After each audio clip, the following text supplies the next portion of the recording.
The voters spoke, and the people of Virginia, the Commonwealth, said yes to the constitutional referendum to redraw the congressional lines. However, the court said no. Tazewell Circuit Court judge stayed the election and said they could not be certified.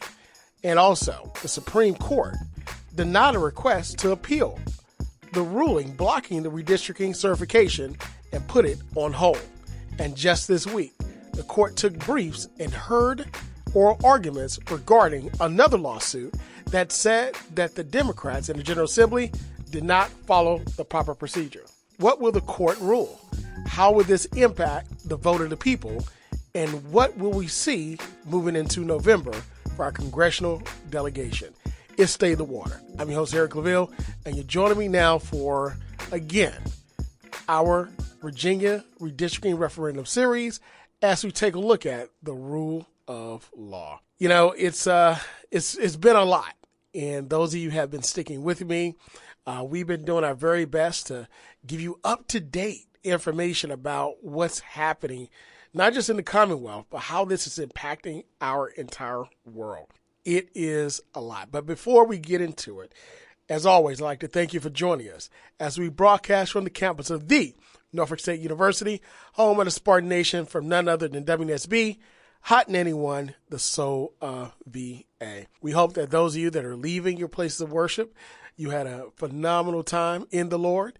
And those that are going, we're hoping that you will have a phenomenal time in the Lord and lift him up with praise and thanksgiving and come back with a little bit more strength to make it through this week. Because, as I mentioned before, there is a lot that's going on in the world and in our Commonwealth of Virginia. You know, when we take a look at this case, or these cases, and take a look at what Virginia is involved in and the world, our country is involved in, at the behest of our president, you know, it makes your head spin, right? Of course, there are a lot of implications to this particular case and what Virginia does, because as I always say, as Virginia goes, so goes the rest of the country. And let me tell you, as it relates to this referendum, this could not be any more true than now, especially after the U.S. Supreme Court ruling in the Louisiana Congressional District case, where it basically eliminated a majority-minority district. You know, we're at a point which tend to go Democrat, and the implications with that. Now, listen to that as we break that down at the 12:30 show on the Claville Report, Law, Policy, and Politics. But we're going to stick right now here and just focus on the Commonwealth, because that case, that Louisiana Calais case, that has far-reaching implications, not just for this congressional race in November across the country or in Louisiana, but across the entire country. And we look at the Voting Rights Act, and we see now it's simply a remnant of itself, thanks to this Supreme Court in Washington that we have. But as I say, the pendulum of change swings. You know, and it swings to the extremes initially. But then there are other forces that move it back and forth, whether it be public opinion, whether it be economic decisions, and whether it be the reality of policies and the results of them. But there is no power or force more impactful that moves the pendulum of change from one extreme to the other than the vote. And that brings us to, here in the Commonwealth of Virginia, the referendum that all of us and a record number of voters voted on. That's right. We had a little bit under 300,000 less voters than we did for the gubernatorial race vote with this one question, yes or no. That was record-breaking. It was a special election. And right now, because the voters, the majority, 3% margin of victory, because the voters said yes, that means that the General Assembly that redrew the lines of the congressional districts mid-decade, all right, which normally does not happen, but it happened because the President of the United States asked for it, and he really asked the Republican states to do it. He didn't, I don't know if he thought if the Democratic states were going to do it or not, but they did, two so far, California and the Commonwealth of Virginia. And we currently have now a map here in the Commonwealth of Virginia that favors Democrats. It used to be 6-5. Now it is 10-1. And the voters looked at it and they said, yes, we agree. Now, of course, the day after the election, there were many people that were saying this is unfair. Look at this. But, these are the same individuals that said nothing about Texas, nothing about Missouri, nothing about Ohio, nothing about North Carolina. And Florida redrew their lines as well through the governor, and nobody said anything about that. So a lot of those complaints are really falling on deaf ears when you look at the opponents to this. So with that being the case, what I want to do is take us through where we are now. Okay. So after the election, usually the votes are counted. There's a time delay that is had, usually between 10 and 14 days. And then the elections, the Virginia Department of Elections certifies the results and is done, right? Now, of course, this is a process that's more procedural than anything. It's a quality assurance process. Every Department of Elections across every state, and even they go through this, right? It's just counting the votes, make sure they're proper, make sure it's correct, certified, is done. Of course, none of us really knew this until, of course, the President of the United States organized an insurrection in 2020 and said that the election was rigged and basically got tens of thousands of people to drive and walk to D.C. to literally try to overthrow the government and crash into Congress and all of that, kill people. They killed officers, Capitol Police officers, in order to allow Congress not to certify the votes. Of course, we knew that was false, what the president did. Courts have shown it's been false many, many times over. Many persons have been found liable civilly for that, and of course, criminally as well for those that have inflicted death or pain, injury to others, or even those that were trespassing within the Capitol itself. And then after the president got reelected, he pardoned all of them for their actions that were deemed by the court to be due, and also by law to be duly illegal and felonious in many aspects. But now we're here. We're here at this particular moment where the Virginia election results have not been certified because lawsuit was filed immediately after the election. Election was held on April 21st. Yes, won. April 22nd, law filed in Tazewell County Circuit Court. And the Judge Hurley, said that these results should not be certified. Of course, the lawsuit won, and with that, and that was that April 22nd, he said that, of course, the other side argued that Tuesday special election should not be certified. And basically, he said, I agree, because due to concerns about whether or not the effort is considered legal. So therefore, Judge Hurley out of Tazewell County blocked the proposal to certify the elections. And this is the second time he's done this, of course, with another lawsuit. Now, what took place at this? So this case went to the state Supreme Court. Now, usually cases have to go through process, go to an appeals court, then go before it goes to the Supreme Court. However, because this action is so serious, because this action has major implications upon not just elections, but upon congressional seats, and it has major implications based upon the control of Congress and this big issue called the redistricting arms race across the country, the state Supreme Court is taking up this case. So they took it up, and then, of course, the Attorney General for our Commonwealth, elected Jay Jones, said that he would appeal it. So he appealed it to the state Supreme Court, and the state Supreme Court said on Monday, he said, no, we're going to deny this appeal. So the Supreme Court of Virginia denied a request from Democrats in the state to pause last week's ruling, or the week before, of Tazewell County judge, which blocked the state Board of Elections from certifying the results. So once again, the county judge, Judge Hurley now, declared the state Department of Elections could not move forward to certify the results of April 21st until the Supreme Court of Virginia weighed in on it, right? So this is reported by WRIC, ABC affiliate out of Richmond. But then the Democrats, or through the Attorney General and the state, requested an emergency stay of Judge Tazewell's ruling, which would have allowed the Department of Election to move forward with certification while the appeal process plays out. So what does this mean? There's already another case, and I'll get to it in a moment, where the court took briefs on this past Monday, and they heard oral arguments this past Wednesday on this particular issue, right? To determine whether the General Assembly went through the proper process. And the second part of the show, I'm going to talk about that process in which that particular case is being ruled upon. Now, so that's what the Democrats are saying. Say, hey, let's let this appeal process play out, but certify the election results. It is proper. The Department of Elections, they're the ones that determine this. So certify it. And we can go through campaigning and all that stuff and everything. And then once the cases go through the legal process, we're good. But the court said, no, we're not going to do that. Well, the court said when they ruled on last Tuesday, they said, no, we can't do that.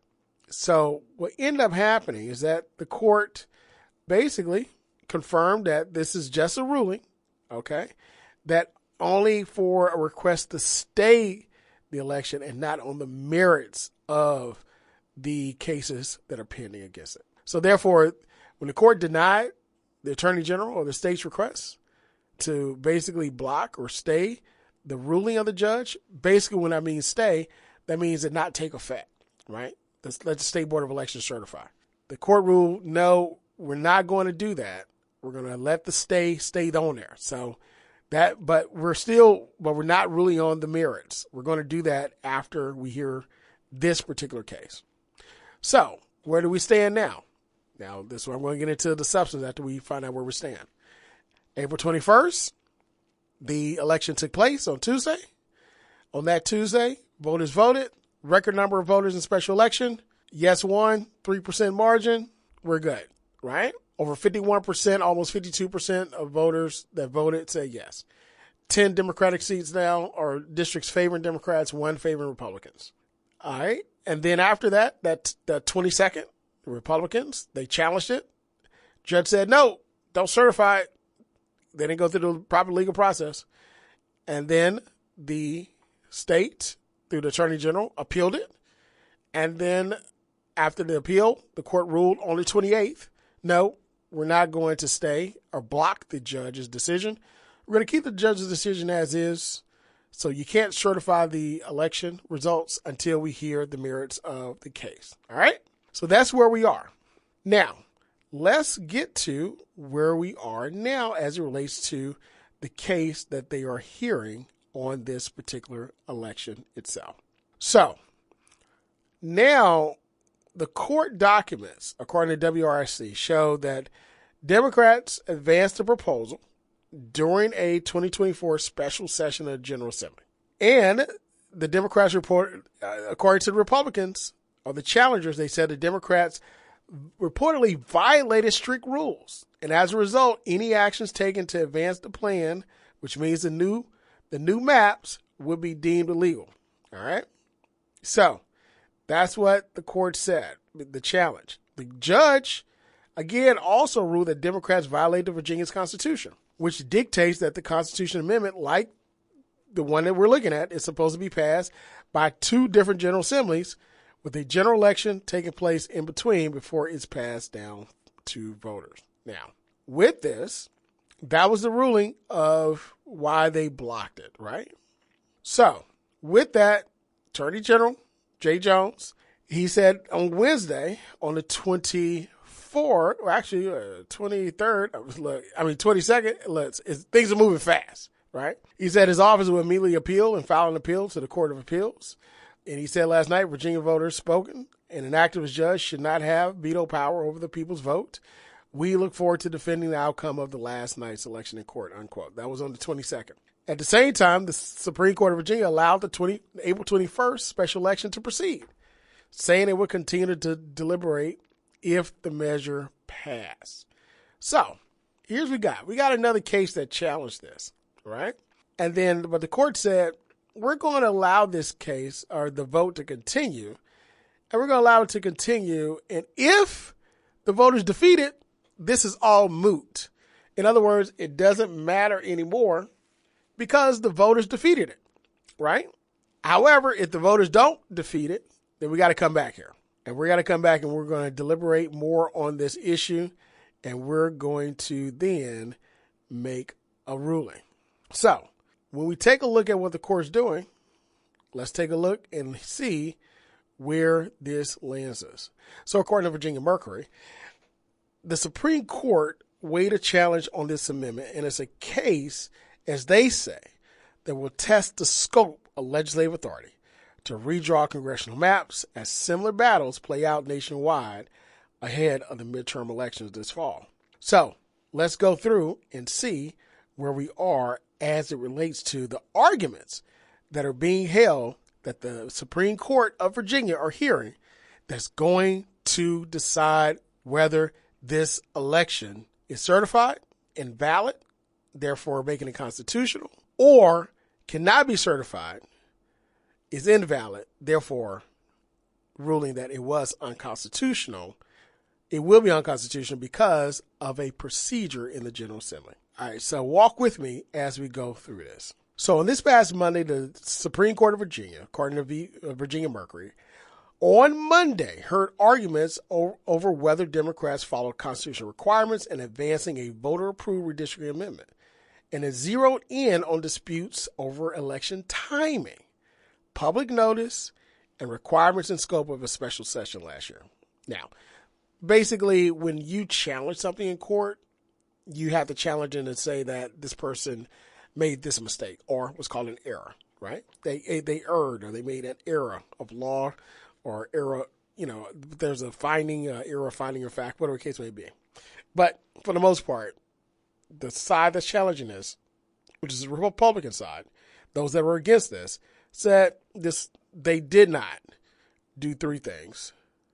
They did not do this in a timely way, election timing. No public notice was given, which is required. And also the scope of the special session last year, determining whether it fit under what the Constitution says you have to do. So when you take a look at this, at the center of the case is a procedural fight with some, once again, major national implications. So this lawsuit was filed by the Republicans back in October, lawmakers that are a member of the Virginia Redistricting Commission, and they sought to void the amendment and block its implementation. So who are the plaintiffs? The Republican Senator Ryan McDougal of Hanover, Bill Stanley of Franklin, Delegate Terry Kilgore, who is the minority leader of Scott, and Commissioner of Virginia Trost Thornton, who argued the legislature overstepped its authority and failed to follow required steps. Now, under Virginia's Constitution, the amendments must pass the General Assembly twice, with an intervening general election before going to voters for final approval. So, what are the challengers saying? The challengers are saying that the process was not followed properly. They pointed to questions about whether there was a valid intervening election, whether lawmakers provided 90 days public notice before the statewide elections in November, and whether the amendment was improperly advanced during a special session, originally limited to budget matters. All right. So that's where we are with that. Of course, the same Judge Hurley, a Tazewell County judge, agreed with them, which is why we're here. So the justice of the state Supreme Court heard oral arguments this week. Again, this is fast, right? So Justice Wesley Russell Jr., according to Virginia Mercury and the court, he took the lead in the questioning. He pressed the attorneys, all of them, on the legal significance of the amendments approved by voters, and repeatedly steered them, or the discussion, back to whether constitutional requirements were met. So what did the attorneys argue? All right, so the attorney for representing the legislative leaders told the court that the people of the Commonwealth approved an amendment to the Virginia Constitution. He also argued that the voters followed every step. The lawmakers followed every step required under Article 12 of the Virginia Constitution, which specific outlines the specific process for amending or revising the state charter, which is the Constitution. So Attorney Seligman, he also outlined a timeline, which also showed the initial passage during a special session in last week of the October 2025 session, a second vote in January, followed by the November election, and a final approval by voters on April 21st. All right? So, from his point of view, the General Assembly did exactly what they were supposed to do as it relates to following the Constitution. So, what he said, the General Assembly and the people complied strictly every single step that the Constitution requires. And as a result, he said, got to ratify this thing. You think that was it?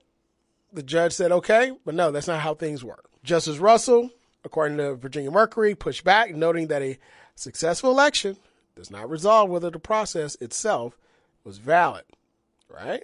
So he said the fact that there is a yes vote doesn't tell us anything about those merits. So he's pressing the Democrats on, let's get back to whether the merits of it. Did you follow the proper process? Now, you take a look at the other side. Attorney Thomas McCarthy represented the challengers. He said the Virginia Constitution and Code delineates a specific, very specific and detailed process for amending the Constitution. So with this, he goes through the reasonings why this should not be. He said the General Assembly ran the proposed amendments through the legislature, departed radically from the mandated constitutional process. But Justice Russell, he interrupted to narrow the argument. He said, we're only concerned with what they couldn't do. The question is, did they follow the right procedures? So that's very significant. This justice narrowed the scope of the argument of the challenger and just simply said, this is a very, very simple question. I'm not here to argue what the General Assembly can do. General Assembly can do whatever it wants if they make a procedure or law for it, right? And if it gives the power in the Constitution, depending on what area it is, whether it be budget, policy, laws, whatever. Veto, overturn the governor's, whatever the case may be. So we're not concerned with what the legislature can do, but we're going to narrow it down and only concerned with what they could not do. It's very significant. So, in other words, if the legislature did not do something that they couldn't do, then they're okay. Not whether they did something that they could do, because they could do a lot of things. So Attorney McCarthy said the legislatures exceeded the scope of the special session, which had been called to address budget issues. He also argued that expanding the session to take up redistricting without meeting constitutional requirements undermined limits designed to restrain legislative power. So again, he's making an argument against legislative power. And he also says special sessions are special, adding that lawmakers to expand their stated purpose would flout, quote unquote, constitutional safeguards. So let's see what the court did. The court examined timing and the meaning of the word election. So we're making this even more narrow. So the court is now looking at only what the legislatures could not do. Did they violate that? And also they're looking at the timing of the procedures and also the meaning of the word election. So the court in this, they grappled with the word election, which is the key issue in determining whether the required intervening election occurred between amendments to legislative proposals. And that's the November election that we had, which was the gubernatorial election. So the special session was held in October 2025 to first pass the map in the referendum. The election was held in November, general election. Then from there, you have another vote by the legislature in January of 2026. All right, October, first vote. November, election. January, second vote. And then you have the vote on the referendum on the 21st with the 45-day early voting as mandated by law. And then you have 21st, right? So that's what the Democrats or the General Assembly are making an argument for. However, the opposing counsel argued that an election is a process that includes early voting, post-election certification, not just a single day. So the Solicitor General, who represents Virginia, that's the lawyer for the Commonwealth, he argued that the Constitution tied elections to a specific date, the first Tuesday and the second Monday in November. They're referring to that November gubernatorial election, whether that was the election. That the Constitution requires when going through a process to change the charter or amend the charter, which is the Constitution. So with that, Justice Russell tested the interpretation repeatedly, pointing to the realities of early voting. He says, quote, "If I voted on October 21st, am I actively participating in the election?"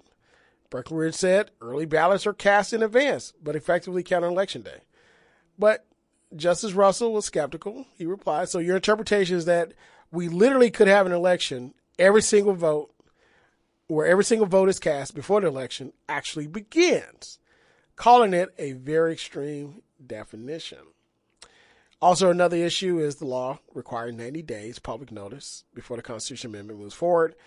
A timeline challengers say was not met ahead of the November 4th election, potentially limiting voters' ability to assess where legislative candidates stood on the proposal before casting their ballots. So the opposing counsel, of course, argued that these requirements ensure voters have time to learn about the debate and proposed changes. However, with this information, the attorney for the General Assembly countered with that the notice provision no longer determines validity because it was removed from the state constitution in its rewrite in 1971. So at one point, Justice Russell questioned how much formal notice still matters in practice. Who goes to the courthouse to get their news anymore, he says. So now we're at this point where we're making a decision of whether the November election is in the meaning of election, whether notice applies or not, whether it's given the rewrite of the Constitution in 1971, whether the General Assembly properly passed this referendum twice, in October 2025, general election in the middle, of course we mentioned that already in November, and then also another vote in January 2026. So how would the court weigh this? One constitutional law professor, Carl Tobias of University of Richmond, said that the court may weigh the legal questions against the reality that voters have already approved the amendment. And of course, time is of the essence, so this will happen sooner than later. I agree that the reality of it is we don't live in a bubble. We live in society. And the court is going to make a decision on this. One thing about it is the court allowed this vote to take place. They had this case first, but they said we're going to allow this vote to take place and see what the people say. I think the justices are going to look at this case and they're going to look and see what the people said. And the people said by 3%, 51.45% to 48.55%, over 3 million voters voted. And the Commonwealth of Virginia said yes. So we'll see, but stay tuned because more is happening. It's fast moving. And yes, it's Stay the Water. I'm your host, Eric LaVille. We thank you. Continue to tune in as we give you what's taking place in the world so you can make a more well-informed decision. Until next time, be good, be great. God bless, and we'll see you next week. Hi, I'm Carrie Washington, and you're listening to State of the Water with award-winning host Dr. Eric Claville.